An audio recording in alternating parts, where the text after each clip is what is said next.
MGM अस्पताल अपने किसी न किसी कारनामे को लेकर आए दिन सुर्खियों में बना रहता है। इस बार मुख्यमंत्री के आदेश को ही ठेंगा दिखाता नजर आ रहा है, क्योंकि मुख्यमंत्री के आदेश के 1 वर्ष बीत जाने के बाद भी अब तक अस्पताल प्रबंधन ने रिश्वत लेने के आरोपी लिपिक पर कार्रवाई नहीं की है। लिपिक राजेंद्र कुमार गोस्वामी पर नर्स पी पुष्पा के ग्रेड रिवीजन को लेकर 9,000 रुपए रिश्वत लेने का आरोप लगा है। जी हां, सीएम के आदेश को भी ठेंगा दिखा रहा है जमशेदपुर का एमजीएम अस्पताल। सीएम के सचिवालय से 1 वर्ष पूर्व रिश्वत लेने के आरोपी लिपिक राजेंद्र कुमार गोस्वामी पर आरोपों की जांच टीम का गठन कर कार्रवाई करने का आदेश तो आया, मगर 1 वर्ष बीत जाने के बाद भी अस्पताल में 2 अधीक्षकों का तबादला भी हुआ, मगर सचिवालय का आदेश अस्पताल प्रबंधन ने नहीं माना। लिपिक राजेंद्र कुमार गोस्वामी पर अब तक कार्रवाई नहीं हुई है। आरोप लगाने वाले नर्स के पति आर.ए. थॉमस लिपिक पर कार्रवाई की मांग को लेकर आज भी अस्पताल का चक्कर लगाते दिख रहे हैं। राजेंद्र कुमार गोस्वामी जो है ये आपका लिपिक है प्रभार में, जो कि स्वास्थ्यकर्ता का पद है किचन में, लेकिन यहाँ पे पैरवी बल पर काम कर रहा है। और विशेष का मामला था ग्रेड पे एसीपी वाला, तो हमसे बात किया कि भाई सर्विस राशि भेजेंगे, इतना पैसा लगेगा 9,000। तो 9,000 हम दिए गिन करके 3 लोग दोनों देखा, मुन्ना भी देखा, और देने के बाद काफी दिन हो गया, 1 साल तक पैसा देगा काम नहीं हुआ। सरकार का आदेश आया, सरकार का मुख्यमंत्री का आदेश आया अपर सचिव का मरंडी साहब मनोहर मरंडी का, वो भी चिट्ठी में ये लोग कोई कार्रवाई सुपरटेंडेंट नहीं किया, पहले सुपरटेंडेंट नहीं किया, अभी भी नहीं किया। मामलों के लोग कोशिश कर रहा दबाने का और हम पे जोर देना है कि कम्प्रोमाइज करने का। पीड़ित नर्स पी पुष्पा का ग्रेड रिवीजन करने के नाम पर 1 वर्ष पूर्व भी लिपिक राजेंद्र कुमार गोस्वामी ने उनके पति से 9,000 रुपए रिश्वत लिए थे। जब नर्स का ग्रेड रिवीजन का काम नहीं हुआ तो नर्स के पति आर.ए. थॉमस ने लिपिक से रुपए लौटाने की मांग की। लिपिक द्वारा रुपए नहीं लौटाए जाने पर नर्स पी पुष्पा के पति ने मुख्यमंत्री रघुवर दास के सचिवालय को पत्र लिखा, जहां से एक टीम गठित कर आरोपी लिपिक पर कार्रवाई की बातें कही गई और सचिवालय से एक पत्र जारी किया गया। मगर 1 वर्ष पूरा हो जाने के बाद भी अब तक अस्पताल प्रबंधन किसी भी प्रकार की कार्रवाई नहीं किया है। यहाँ तक कि 1 माह पूर्व नर्स के पति ने जिले के डीसी को भी पत्र लिखा था और वहां से भी आरोपी लिपिक राजेंद्र कुमार गोस्वामी पर टीम बनाकर कार्रवाई की बात कही गई थी, मगर आज तक किसी भी प्रकार की कार्रवाई नहीं हुई। वो एसीपी ग्रेड पे की बनाने के लिए मेरा मिसेज की पुष्पा स्टाफ नर्स है, वरीय स्टाफ नर्स है, तो मिसेज ड्यूटी में रहती है, वो ऑफिस नहीं आ पाती है, तो हम ही को उसका काम कभी कभी देखना पड़ता है। इसलिए गोस्वामी हमको फोन करके बुलाया, पैसा भी दिए और उसका 1 साल हो गया, कुछ काम नहीं हुआ, एसीपी ग्रेड पे नहीं बनाया था। हम लिखा पढ़ी किए सरकार को, तो सरकार आदेश दिया जांच करके रिपोर्ट देने का, तो कोई भी सुपरटेंडेंट 2 सुपरटेंडेंट 10 सर्विस थे, वो भी कोई जांच नहीं किया, दबा दिया। हालांकि इस पूरे मामले में अस्पताल के उपाधीक्षक डॉक्टर बी भूषण ने कहा कि इस मामले में टीम का गठन कर जांच कराई गई है, मगर एक बार फिर से एक मेडिकल बोर्ड का गठन कर आगे जांच कराई जाएगी। राजेंद्र कुमार गोस्वामी यहाँ एक क्लर्क हैं और उन पर एक दूसरे एक ग्रेड स्टाफ के पति द्वारा आरोप लगाया गया है। उन्होंने अपनी पत्नी के विभागीय काम के लिए 9,000 रुपया उनसे दिया है और उनका काम भी नहीं किया गया। ये उनके लिखित आवेदन में आया है। हाँ, आगे जांच होगी। अभी 2 दिन हुआ है मेडिकल बोर्ड का गठन किए हुए यदि टीम का, उसमें ये बात आया कि कोई किसी कर्मचारी ने नहीं कहा कि हाँ ऐसा बात हुआ है। अब इसके बाद दूसरा तरह जांच किया जाएगा कि हाँ कथन कहाँ तक सकते हैं। पीड़ित का आरोप है कि अब तक किसी भी प्रकार की कार्रवाई नहीं की गई है। अस्पताल के अधीक्षक का कहना है कि 2 बार टीम का गठन कर जांच की गई, मगर नतीजा 0 ही निकला है। उन्होंने आगे भी जांच कराने की बात को दोहराया है। अब देखना है कि ये जांच कब तक पूरा हो पाता है और पीड़ित को कब तक न्याय मिल पाती है। एमजी न्यूज के लिए प्रोडक्शन हेड सुमित कुमार की ये रिपोर्ट। गमरिया थाना अंतर्गत बुरुड़ी पंचायत के नागजुंगरी पहाड़ पर स्थित वीर शहीद सिद्धू कान्हू की प्रतिमा को असामाजिक तत्वों द्वारा तोड़ दिया गया है। इसी को लेकर ग्रामीणों के 2 खेमे में इतनी मारपीट हुई कि 5 लोग यहां घायल हो गए। आज सुदूर इस क्षेत्र का हमारे सब एडिटर संतोष कुमार ने जायजा लिया। गमरिया थाना क्षेत्र के बुरुड़ी पंचायत के नागाजुंगरी पहाड़ पर बने वीर शहीद सिद्धू कान्हू की प्रतिमा को असामाजिक तत्वों द्वारा तोड़ दिया गया है। इस घटना के बाद गांव के 2 टोलों के लोग आपस में शक के आधार पर भिड़ गए। एक टोला दूसरे टोले को शक की निगाह से देखने लगा। मामला धीरे धीरे हाथापाई तक जा पहुंची। मामला इतना उग्र हो गया कि इस मारपीट में महिला समेत एक बच्चा भी घायल हो गया।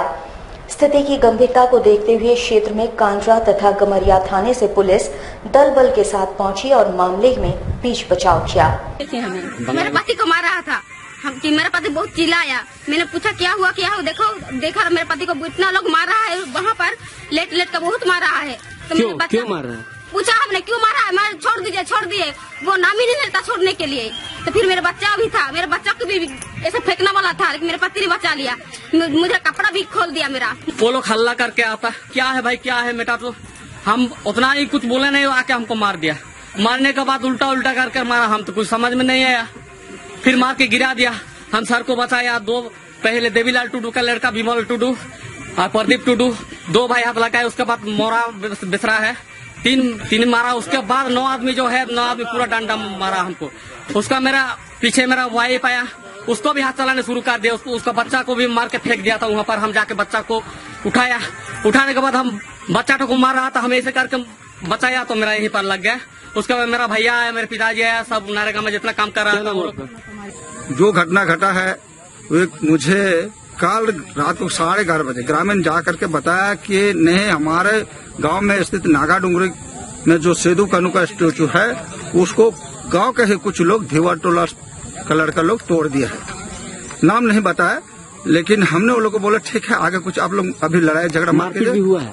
कल तो मारपीट नहीं हुआ, लेकिन आज मारपीट हुआ, क्योंकि हम बहुत कोशिश के रोकने का। सूचना पाकर एमजी न्यूज से भी टीम वहां के लिए रवाना हो गई। फिलहाल पुलिस ग्रामीणों के साथ बैठक कर घटना के संबंध में जानकारी हासिल कर रही है। वहीं दोषियों पर कार्रवाई करने का भरोसा भी पुलिस ने दिलाया है। जी से टेलीफोन से सूचना मिली, आपसी झड़प हो रही है ग्रामीणों के बीच। आने पर जानकारी देखा कि सिद्धो कानू का जो मूर्ति है वह क्षतिग्रस्त किया हुआ है और गांव के बीच जो आपसी रंजिश थी, हल्की फुल्की झड़प थी, उसको अभी तत्काल अंडर कंट्रोल में है। बीएसएनएल एग्जीक्यूटिव एसोसिएशन, बीएसएनएल संचार एसोसिएशन और all India junior telecom officers association के अधिकारी अपनी विभिन्न मांगों को लेकर आज सामूहिक रूप से कार्य का बहिष्कार किया।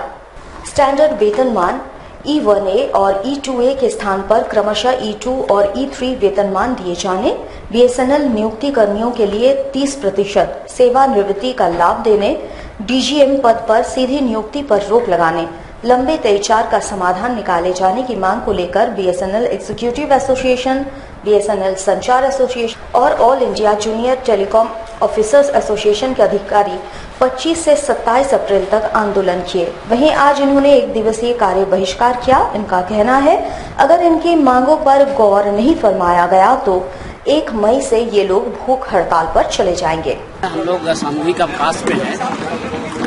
72 घंटे का श्रमिक जो भूख हड़ताल था वो समाप्त होने के बाद हम लोग आज सामूहिक सारे पदाधिकारी सामूहिक अवकाश पे और हम लोग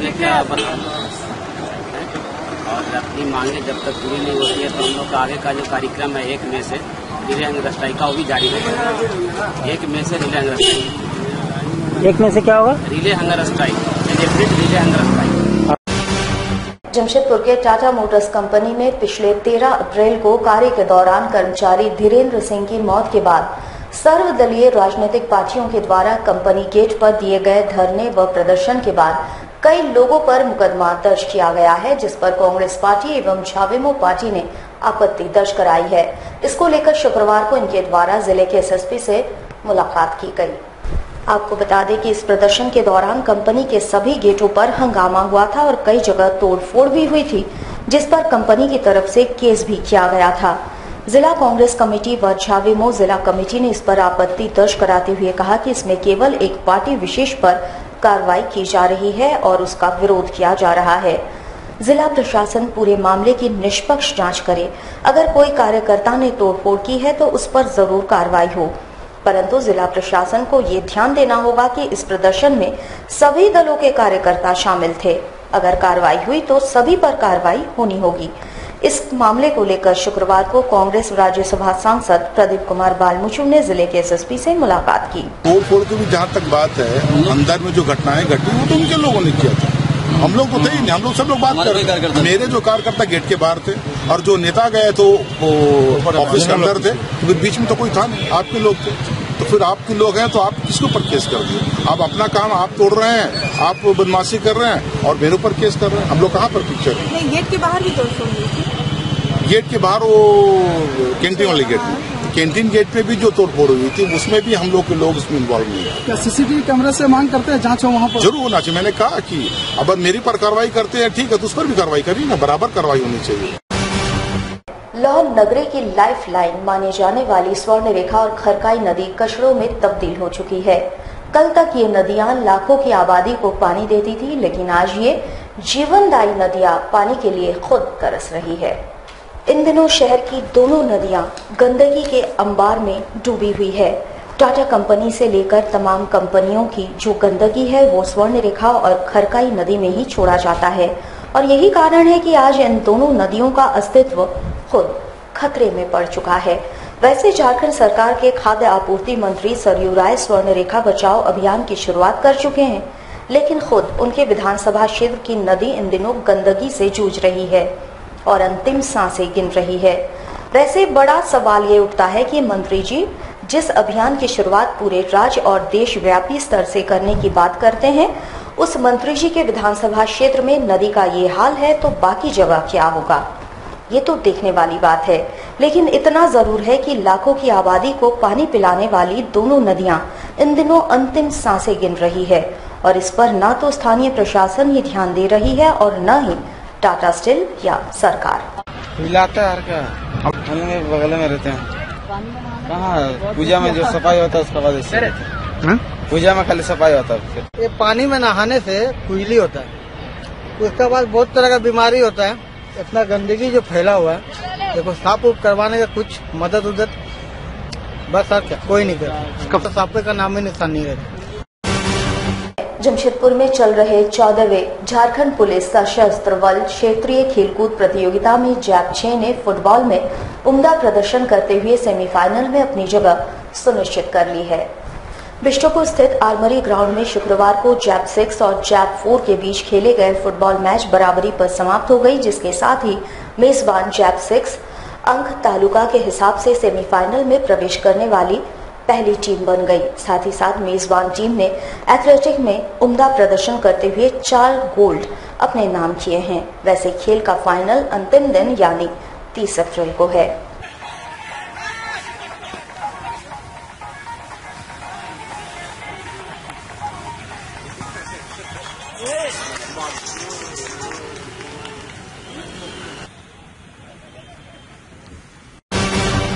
भगवान परशुराम जी की जन्म जयंती के अवसर पर झारखंड ब्राह्मण शक्ति संघ ने भगवान परशुराम की पूजा अर्चना की। साथ ही साथ इसके बाद एक विचार गोष्ठी का भी आयोजन किया गया। इस दौरान मुख्य अतिथि के रूप में जदयू युवा इकाई के प्रदेश अध्यक्ष डॉक्टर पवन पांडे तथा शिक्षाविद डॉक्टर डीपी शुक्ला उपस्थित थे। सभी ने मंत्रोच्चार के साथ भगवान परशुराम जी की पूजा अर्चना की, जिसके बाद एक विचार गोष्ठी का आयोजन किया गया। इस दौरान मुख्य रूप से समाज हित के लिए चिंतन मनन किया गया ताकि सभी मिलकर एक बेहतर समाज का निर्माण कर सके। परशुराम जयंती के अवसर पर ये झारखंड ब्राह्मण शक्ति संघ के तत्वाधान में परशुराम जयंती अक्षय तृतीया के दिन मनाया जाता है। ये पूरे सनातन धर्म में ये हम लोग सबके लिए बड़ा हर्ष का विषय है कि अक्षय तृतीया है। आज जो भी चीज हम लोग करते हैं उसका क्षय नहीं होता। आज ब्राह्मण समाज, क्योंकि परशुराम जी ब्राह्मण कुल में अवतरित हुए थे, इसलिए हम लोगों के बीच में उत्साह है इस बात को लेकर। और समाज को आज के दिन हम लोग जो भी समाज के लोग हैं वो बैठ के चिंतन और मनन करते हैं कि समाज के हित में और हम क्या कर सकते हैं, उसके बच्चों के लिए, उनके आगे आने वाले भविष्य के लिए, शिक्षा के लिए में, तो उस सब को लेकर आज हम लोग एक चिंतन बैठक भी करते हैं और उसमें फिर तय करते हैं कि हम लोग को आगे की रणनीति क्या होगी और किस प्रकार समाज को दिशा देने का और समाज हित में काम करने का हम लोग काम करने का प्रयास करें। आदित्यपुर शेरे पंजाब चौक स्थित दयाल कॉम्प्लेक्स में निर्मला ज्वेलरी के नए शोरूम का आज विधिवत उद्घाटन हुआ। आदतपुर शेरे पंजाब चौक स्थित दयाल कॉम्प्लेक्स में आज निर्मला ज्वेलरी के नए शोरूम का विधिवत उद्घाटन हुआ। ज्योतिषाचार्य मलय नीरज ने इस शोरूम का उद्घाटन किया। आदितपुर कॉलोनी में निर्मला ज्वेलरी का एक शोरूम पहले से ही है। यहाँ हॉलमार्क गहनों के अलावे रत्नों का संभार है। अत्याधुनिक आकर्षक डिजाइनों के गहनों का कलेक्शंस लेकर ग्राहकों की सेवा के लिए तैयार है निर्मला ज्वेलरी। को ध्यान में रखते हुए इस दुकान खोला गया है। पूरी कम्प्लीटली हॉलमार्क का ऑर्नामेंट्स है गोल्ड का, इसमें कहीं किसी तरह का त्रुटि नहीं। ग्राहकों की मैंने पूरी शुद्धता का ध्यान रखा गया है। और जो सरायकेला जिला में अभी तक नहीं था, कम मेकिंग चार्ज पर पूरे गुणवत्ता के साथ सोना का सभी सामान जो है अवेलेबल है। किसी तरह का कोई मैंने कमी नहीं है। मैंने चांदी जो है पूरा 100% का है और गोल्ड का जो भी सामान है सब 916 का है। मनीफीट में बच्ची के साथ हुए दुष्कर्म मामले में पुलिस प्रशासन हरकत में आ गई है। थाना प्रभारी को भी हटा दिया गया है। चिल्को थाना अंतर्गत मनीफीट में बच्ची के साथ नाबालिग द्वारा दुष्कर्म किए जाने के मामले में पुलिस अब हरकत में आ गई है। एक ओर जहां चिल्को थाना प्रभारी को हटा दिया गया है, वहीं ड्यूटी ऑफिसर को सस्पेंड कर दिया गया है। वहीं पीड़ित बच्चे का कल मेडिकल जांच भी किया गया। इस संबंध में हमने एसएसपी अनूप टी मैथ्यू से बात की। एक छोटी बच्ची के साथ दुष्कर्म का मामला सामने आया है और उसमें जो है इनिशियली जो थाना पे जो है कंप्लेनेंट्स गए थे और उन लोग कंप्लेनेंट ने जो है हम लोगों के पास सीनियर ऑफिसर के पास शिकायत किया है कि थाना जो है शुरू में जो है एफआईआर करने में विलम्ब किया है। उस संबंध में हम लोग छानबीन किया है और डीएसपी सिटी ने उस संबंध में रिपोर्ट दिया है। उसमें चीज पाया है कि जो है थाना का स्तर से लापरवाही हुआ है। इनिशियली जो है केस रजिस्टर करने में विलम्ब हुआ है और उन लोग जो ऑफिसर ऑन ड्यूटी एएसआई रहता था उन्हीं के पास गया था। ऑफिसर को हम लोग निलंबित किया है और थाना प्रभारी को भी जो है लापरवाही के आरोप में जो है थाना से हटा दिया गया है। और इस केस में जो अभियुक्त है वो भी माइनर है और जो माइनर अभी फरार है उसको पकड़ने के लिए हम लोग प्रयास कर रहे हैं। बच्ची का जो है मेडिकल एग्जामिनेशन किया है और अभी जो है हॉस्पिटल से डिस्चार्ज भी हुआ है और हम लोग जो है जो भी इसका अक्यूज जो माइनर लड़का है उसको भी हम लोग गिरफ्तारी करने की कोशिश कर रहे हैं। मानगो के जिमला रोड के शिव मंदिर से विशाल कलश यात्रा निकाली गई। इस कलश यात्रा में हजारों की संख्या में महिला श्रद्धालु शामिल हुई। ये यात्रा जिमला रोड से मानगो के स्वर्ण रेखा नदी तक आई, जिसके बाद जल लेकर शिव मंदिर तक चली गई। शिव मंदिर में 3 दिवसीय ब्रह्म प्रतिष्ठा का कार्यक्रम किया जा रहा है, जहां कल भगवान शिव का जलाभिषेक किया जाएगा और तीसरे दिन प्राण प्रतिष्ठा का आयोजन किया जाएगा, जहां हजारों की संख्या में श्रद्धालुओं की भीड़ उमड़ेगी। कल जी का प्राण प्रतिष्ठा हो रहा है। कहाँ पर? इसके लिए रिपीट कॉलोनी सिद्धू कानी स्कूल शिव मंदिर का प्राण प्रतिष्ठा होगा, उसी के लिए हम लोग कलश यात्रा कर रहे हैं। शिव मंदिर का आज प्राण प्रतिष्ठा का कार्यक्रम है, जिसके वहाँ से सिद्धू कानी से नदी तक कलश यात्रा आयोजित किया गया है और यहाँ से जल भरकर वापस सिद्धू कानी मंदिर पे किया जाएगा। कितने दिन का कार्यक्रम है ये 3 दिन का कार्यक्रम? पूरे 3 दिन का कार्यक्रम है। आज कलश यात्रा है और कल जल फूलाभिषेक है और परसों प्राण प्रतिष्ठा का कार्यक्रम है और मंदिर के स्थापना में प्राण प्रतिष्ठा का कार्यक्रम आयोजित किया गया।